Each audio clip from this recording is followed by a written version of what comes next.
অনেক সিনিয়র ডক্টরসরা, জুনিয়ররাও আছেন, আমাদের সিস্টাররাও আছেন, প্যাথোলজিক্যাল যারা সার্ভিস দেন, ল্যাবের সার্ভিস দেন তারাও আছেন, এবং আমাদের আইটি টিম আছেন। এছাড়াও আমাদের special secretary, joint secretary, deputy secretary সহ ইন্দ্রজিৎবাবু আছেন, যিনি ডিএমইতে আছেন, যিনি মিস্টার সোরেন আছেন, যিনি ডিএইচএসে আছেন, সহ আরও অন্যান্য সকল গুরুত্বপূর্ণ ব্যক্তিত্ব এবং সম্ভাবনাময় সেবালয়কে সেবা দিয়ে মানুষের বিশ্বাস, ভরসা ও আস্থা হিসেবে যারা কাজ করেন জীবনে, তাদের সকলকেই আমাদের সকল পরিবারের পক্ষ থেকে আমরা অভিনন্দন জানাচ্ছি। আমি আপনাদের প্রথমেই বলি, আপনারা মোবাইল ইউনিটে যেটা দেখলেন ভেতরে,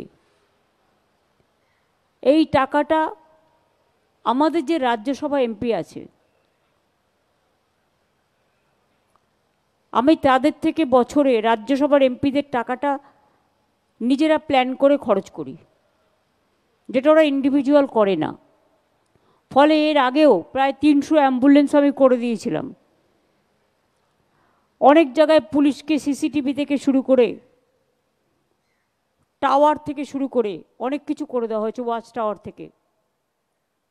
এবার আমি ভাবলাম মোবাইল তো অনেক আছে, মোবাইল ভ্যান যেগুলো অ্যাম্বুলেন্স, কিন্তু এমন কিছু করা হোক যেটা স্বয়ং সম্পূর্ণ স্বাস্থ্য পরিষেবা প্রদান করতে পারেন, অনেকটা দুয়ারে স্বাস্থ্যর মতো, যেখানে গিয়ে পৌঁছবে এবং সাথে যদি একটা প্রাথমিক স্বাস্থ্যকেন্দ্র বা সুস্বাস্থ্য কেন্দ্রের সামনে তারা যদি দাঁড়ায়, তাহলে সেই হেল্পটাও পেয়ে যাবে।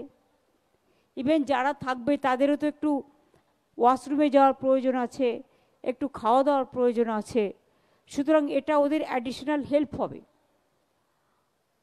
আমি এবারের এমপি ল্যাডের টাকা দিয়ে রাজ্যসভার এবং পাওয়ার ডিপার্টমেন্টের সিএসআরের 20 কোটি দিয়ে, আমি রাজ্যসভার এমপিদের পুরো টাকাটা দিয়ে 60 কোটি টাকা যেটা পেয়েছিলাম আগের বছরেরটা, আর প্লাস আরও 20 কোটি টাকা, সম্ভবত 80 কোটি টাকার ওপর 84 কোটি টাকা খরচ করে আমরা 210টা এইরকম ইউনিট বানিয়েছি, যেটা অলরেডি রেডি হয়ে আছে। আজকে প্রথম 110টা বিভিন্ন জায়গায় চলে যাবে। ডিটেলসটা আপনারা শুনলেন, স্বাস্থ্য দপ্তর থেকে বলা হলো। তা সত্ত্বেও ওই আমায় একটু বলতে হয়, তাই new initiative mobile medical unit, এটা অন্য মোবাইল ইউনিটের মতো নয়, এটা হচ্ছে স্বয়ংসম্পূর্ণ ভ্রাম্যমান স্বাস্থ্য ক্লিনিক, যেখানে চিকিৎসক থাকবেন, নার্স থাকবেন, টেকনিশিয়ান থাকবে, প্রয়োজনীয় সরঞ্জাম থাকবেন এবং ওষুধও থাকবে। মানুষের সরাসরি অত্যন্ত প্রত্যন্ত অঞ্চলে পৌঁছে যাবে। এই গাড়ি যেখানে যাবে এলাকার মানুষকে আগে থেকে লোকালি জানিয়ে দেওয়া হবে। 110টা আমরা আজকে করলাম, আরও 100টা কদিন পরে করছি, তারপরে আরও যেটুকু বাকি থাকবে সেটা আবার পরের বার করে দেব। আমরা চাই সব জায়গায় হোক। 210টা রেডি আছে। এতে বিশেষভাবে উপকৃত হবেন গর্ভবতী মায়েরা এবং বিশেষ করে শিশুরাও। তার কারণ এছাড়াও আরও অনেক রোগের ট্রিটমেন্ট হবে। প্রয়োজনে যদি কোনো লোককে রেফার করতে হয়, কোনো রোগীকে, সেটাও তারা করতে পারবেন যদি দেখেন সিরিয়াস পেশেন্ট। এই গাড়িগুলিতে রোগ নির্ণয়ের জন্য হিমোগ্লোবিন, প্রেগন্যান্সি পরীক্ষা, ম্যালেরিয়া, ইসিজি, ব্লাড সুগার সহ প্রায় 35টি ডায়াগনস্টিক টেস্টের বিনা পয়সায় বিনামূল্যে মানুষ পরিষেবা পাবেন। এছাড়াও এই টেস্টগুলোর জন্য প্রয়োজনীয় যে যন্ত্রপাতি সেগুলো গাড়িতে থাকবে। এছাড়াও জঙ্গলমহল, সুন্দরবন, পাহাড় অঞ্চল, অরণ্য অঞ্চল, প্রত্যন্ত অঞ্চল যেখানে মানুষকে জল পেরিয়ে আসতে হয়, অনেক প্রবলেমও হয়, সেখানে এমনকি গর্ভবতী মেয়েরা তারা আল্ট্রাসোনোগ্রাফি পরিষেবাও পাবেন এখান থেকে। প্রতিটি ইউনিটেই আমাদের যোগ্য মেডিকেল অফিসার, প্রশিক্ষিত নার্স, ফার্মাসিস্টের পাশাপাশি lab technician, ECG technician, data operator তারা সকলেই থাকবে। এটা কিন্তু একটা ইউনিক চিন্তাধারা। যারা এই চিন্তাধারার সাথে সাথ দিয়েছেন সবাইকে আমার উষ্ণ অভিনন্দন থাকবে। এই পরিষেবা চালাতে প্রতি মাসে আমাদের কিন্তু 2,50,00,000 টাকার উপর খরচ হবে। অর্থাৎ বছরে প্রায় 12 দুগুণে 24 আর 50 করে যদি করেন 30 কোটি টাকার মতো কাছাকাছি খরচ হবে এই পরিষেবাটা দিতে। এখন আপনারা জানেন যে আমাদের মাতৃমা প্রকল্প আছে, মাদার অ্যান্ড চাইল্ড হাব আছে। আমাদের অনেকেই জানে না যে বাচ্চারা, মা গর্ভবতী মাকে বাচ্চাকে জন্ম দিতে গিয়ে মারা যায়, সেই বাচ্চারা মাতৃদুগ্ধ পান করার সুযোগ পান না। কিন্তু পিজিতে আমরা মধু স্নেহ আজ থেকে বহুদিন আগে মিল্ক ব্যাংক চালু করেছি। আমরা মেডিকেল কলেজে কড ব্লাড ব্যাংক চালু করেছি। এটা পিজিতেও আমি চাইব।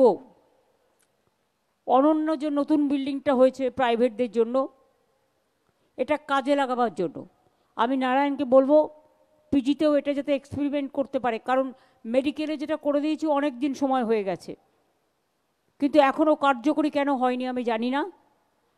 যদি কার্যকরী করতে দেরি হয়, কড ব্লাড অনেক মানুষের অনেক অসুখকে ভালো করে দিতে পারে। এটা লেটেস্ট রিসার্চ।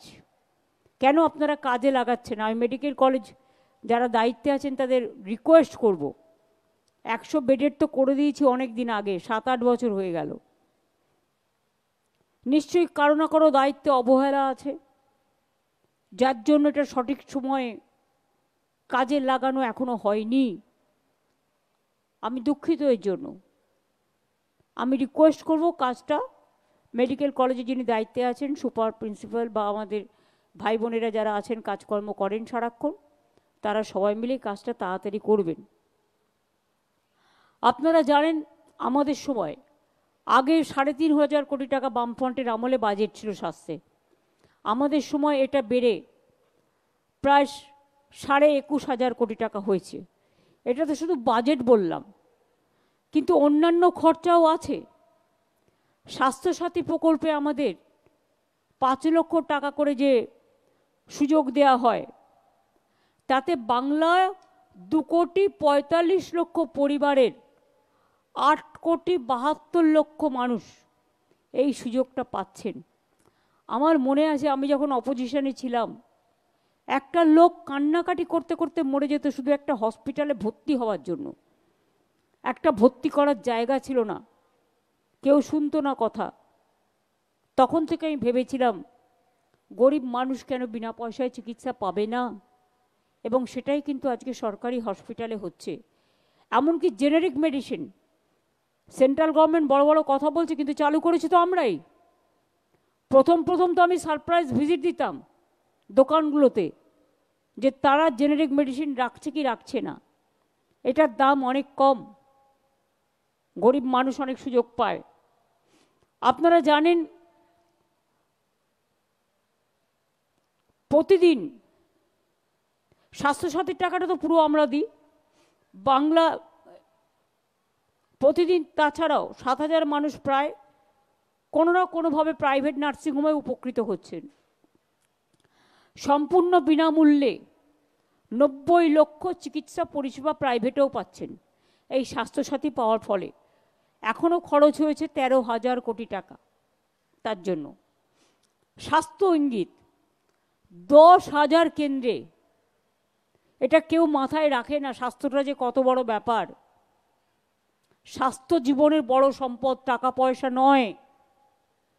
স্বাস্থ্য ভালো থাকলে, নিজে সুস্থ থাকলে তবেই কিন্তু সব কিছু আসে, নালে কিন্তু আসে না। স্বাস্থ্য জীবনের সবচেয়ে বড় সম্পদ। তাই মনে রাখবেন, এই মানব সম্পদ তৈরি করার জন্যে আমাদের স্বাস্থ্য ইঙ্গিত, যেটা টেলিমেডিসিন প্রকল্পে 10,000 কেন্দ্র থেকে আমাদের 90,000 মানুষ বিশেষজ্ঞদের কাছ থেকে ফোন করলেই টেলিমেডিসিনের মাধ্যমে তারা প্রয়োজনীয় গাইডলাইন্স পায়, প্রয়োজনীয় ইনস্ট্রাকশন পায়।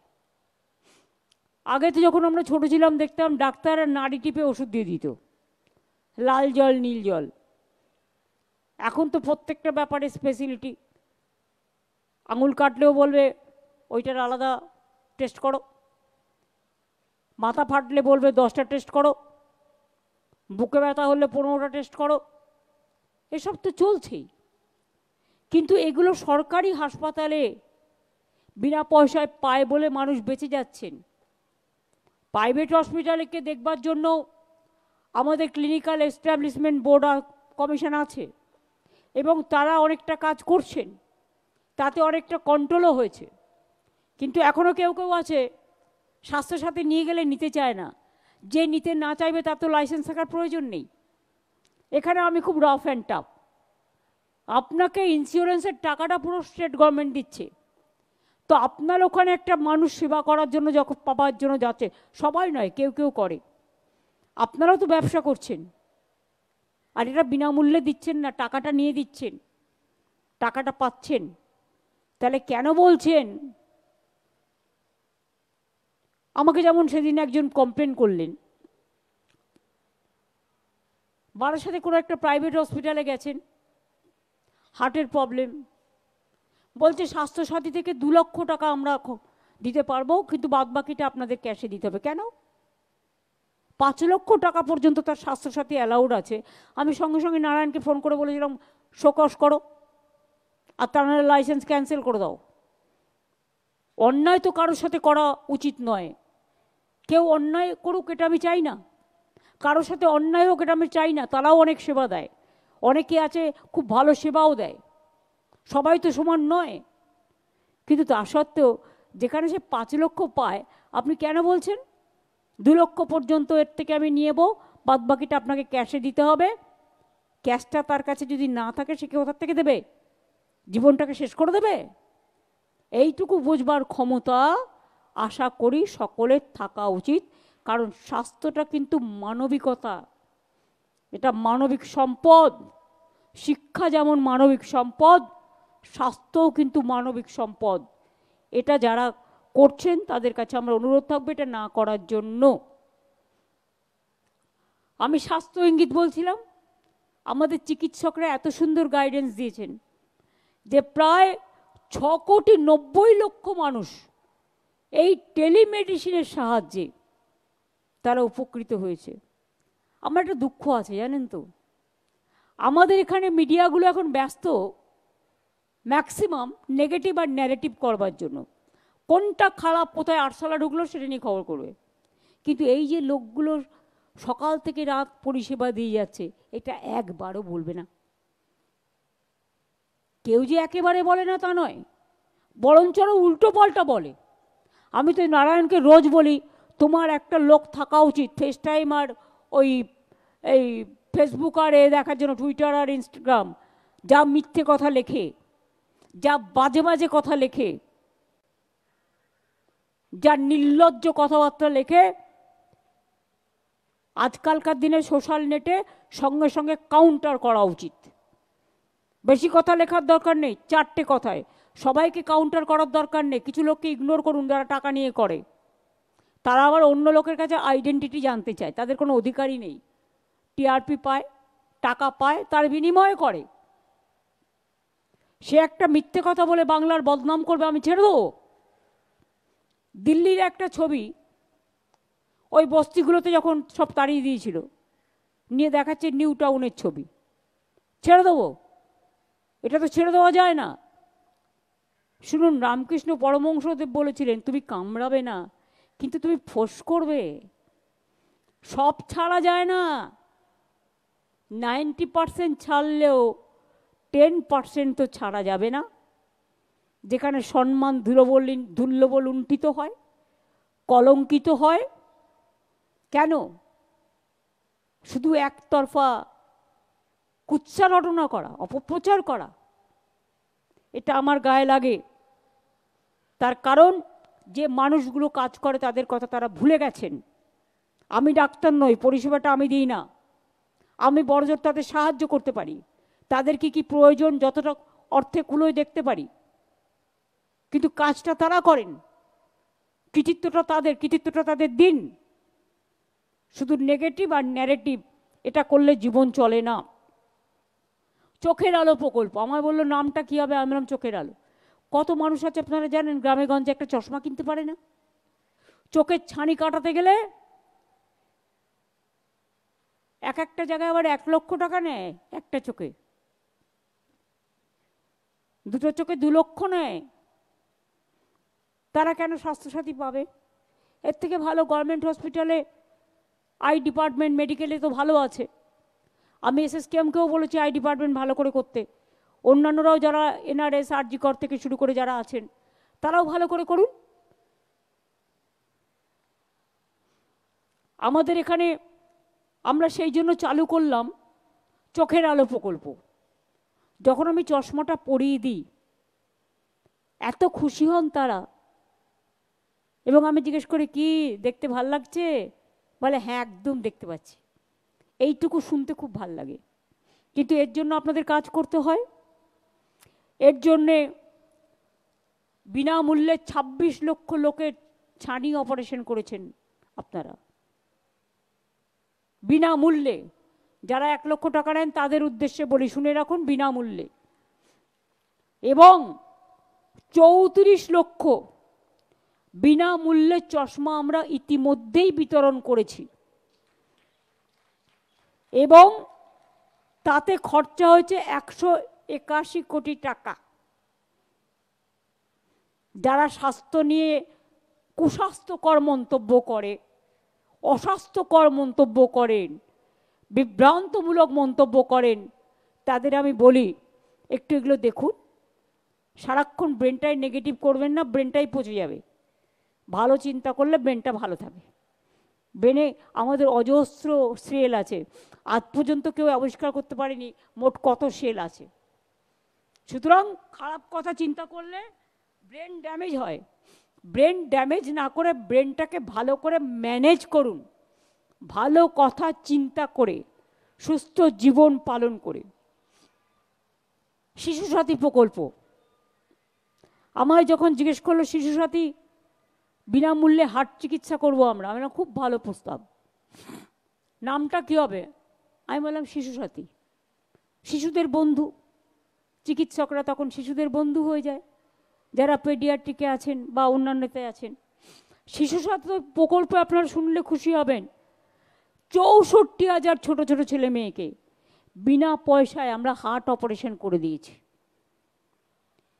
খরচ হয়েছে 307 কোটি টাকা। কখনো জানবার চেষ্টা করেছেন? খবর নেবার চেষ্টা করেছেন? এগুলো এক একটা পালঙ্কে এক একটা পালঙ্কিত হয়েছে, এক একটা মুকুট। একবারও ভেবেছেন এই কাজটা যারা করেছেন মন দিয়ে, ক্রেডিটটা তাদের যাওয়া উচিত না খালি তাদের গালি দেওয়া উচিত? কোনটা? কোন রাজ্যের সুযোগ আছে? আজকে তো অনেক রাজ্যের মানুষ আমাদের রাজ্যে ট্রিটমেন্ট করতে আসে।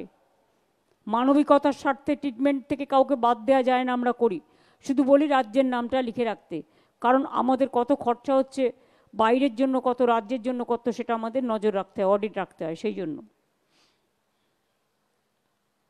আমি হেলথ ইনফ্রাস্ট্রাকচারে আপনারা জানেন পাবলিক হেলথ ইনফ্রাস্ট্রাকচার বাংলায় স্বাস্থ্য পরিকাঠামোর জন্য আমরা প্রায় 70,000 কোটি টাকা খরচা করেছি।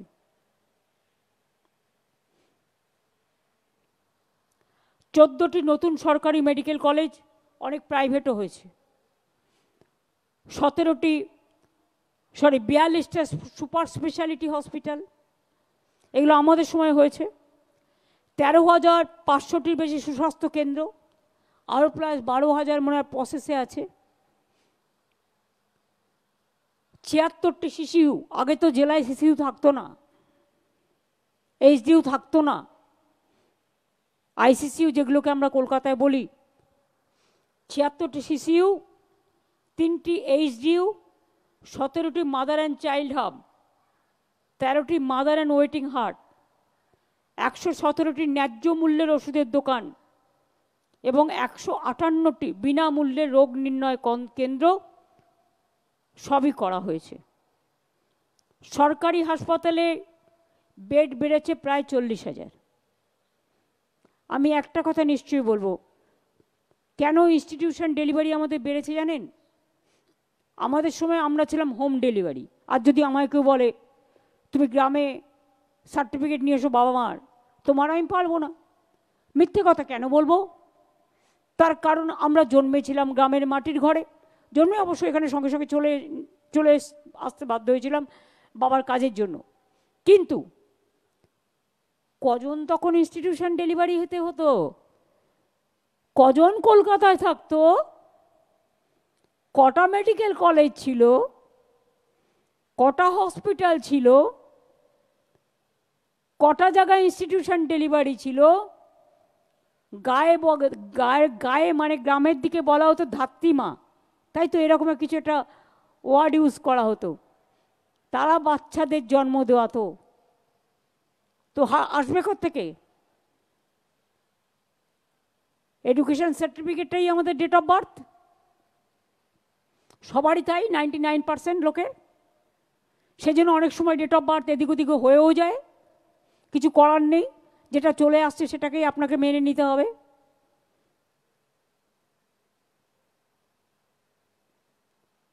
একদিন আমার দাদা আমাকে বলল, আমি একটা বই লিখেছি, তুই জানিস সার্টিফিকেট দেখতে গিয়ে দেখছি তোর সাথে আমার 6 মাস ডিফারেন্স। আমি বললাম এগুলো বাবা মারা করেছে, ঠিকই করেছে, তবে ওটা করেছিল বলে আমি যাদবপুরে তাড়াতাড়ি দাঁড়াতে পেরেছিলাম, নাহলে আমি দাঁড়াতে পারতাম না। জানতামই না আমার ছোট ভাই সেজু ভাইয়ের বড়, ছোট ভাই বড়, সেজু ভাই ছোট, এরকম অনেককে সারা গ্রামগঞ্জে লুকিয়ে আছে, শহরেও লুকিয়ে আছে, যেটা আসল তথ্য সত্য। অটলজি আজকে বেঁচে নেই, এটা কাউকে আমি অসম্মান করার জন্য বলছি না, আমাকে উনি খুব স্নেহ করতেন, আমি ওনার জন্যই গিয়েছিলাম। তো উনি একদিন আমায় বলল, আমি বললাম अटल जी आपका क्या 25 दिसंबर आपके जीसस क्राइस्ट का जन्मदिन में आपका जन्म हुआ था? अटल जी बोले नहीं ममता जी, वो हमारा असली नहीं है, जो पिता माता जी ने दिया था वही चल रहा। আমি তখন ওনাকে বললাম, মুই যেন আমাকে ফোন করতেন 5 जनवरी, আমি তো अटल जी मेरे को भी ऐसा ही है, आप मेरे को फोन मत कीजिए। সত্যি কথাটা সত্যভাবে বলা উচিত। এখন সেই ইনস্টিটিউশন ডেলিভারি আমরা করে দিয়েছি 99.5%। তার কারণ এর জন্য কৃতিত্ব হওয়া উচিত। এই 14 বছরে বিপ্লব হয়েছে স্বাস্থ্যে, কেউ খবর রাখেন কেন প্রবলেমটা হতো?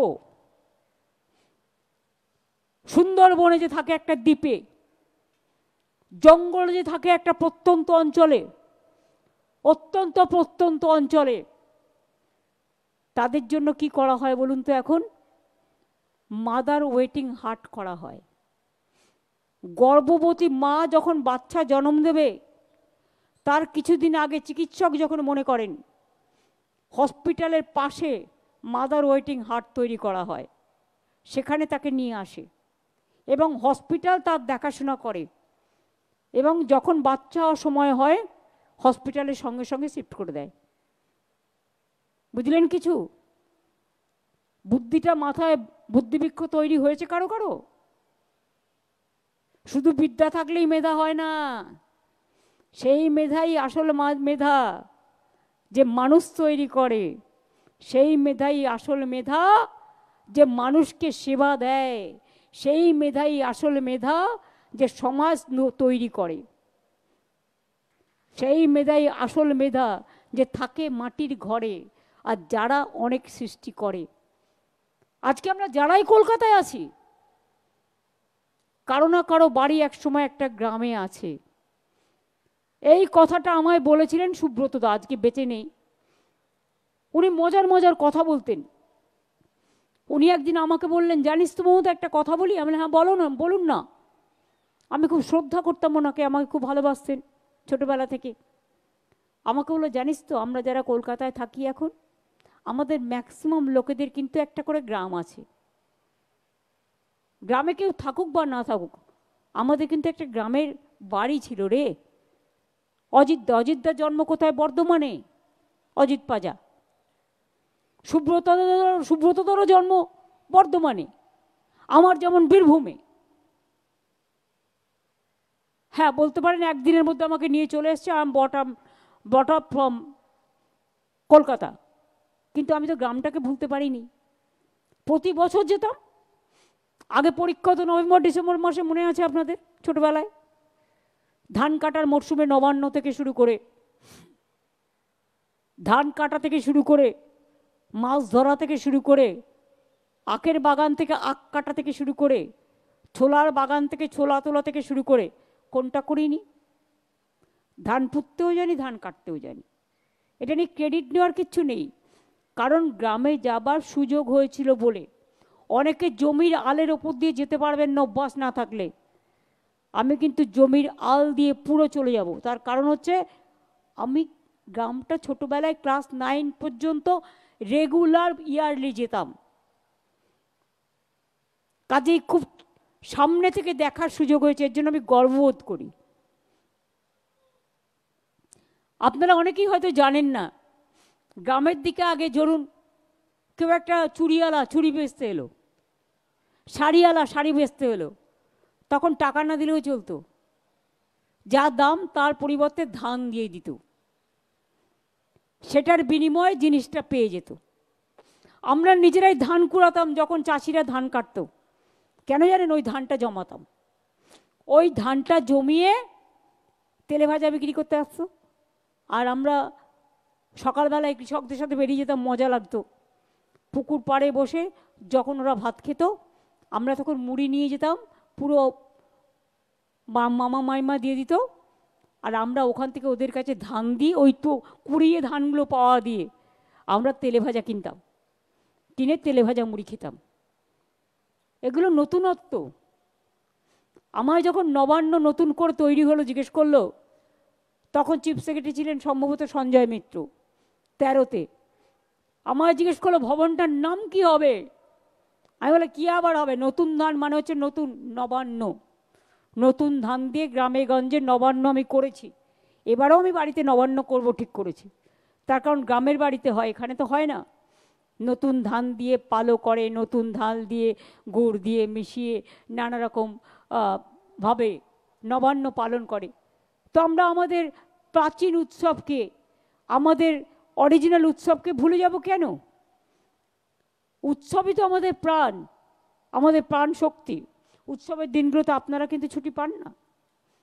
কোভিডেও যখন হয়েছে আপনারা কেউ ছুটি পাননি। অনেক জীবন বাঁচিয়েছেন, প্রাণপাত পরিশ্রম করেছেন, কেউ যেন ভুলে না যাই আমরা। আমার একটা গান ছিল এটা নিয়ে, কবি সুমনকে দিয়ে গানটা গাইয়েছিলাম, ঝরা পাতা গানটার নাম ছিল। যে অনেক মানুষ চলে যাবে, পড়ে থাকবে শুধু সমাধি, তখন কিন্তু মনে রেখো পারলে একটা সাদা ফুল দিও। আমার ভাইও মারা গেছেন কোভিডে।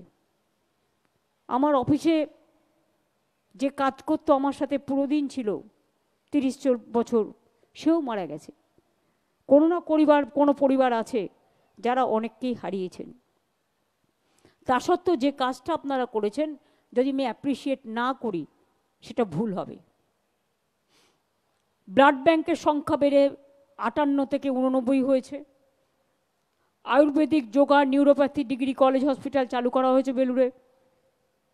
49টা ট্রমা কেয়ার সেন্টার চালু হয়েছে। আগে ট্রমা কেয়ার সেন্টার ছিল না, অ্যাক্সিডেন্ট হলে রাস্তায় আস্তে আস্তেই মরে যেত।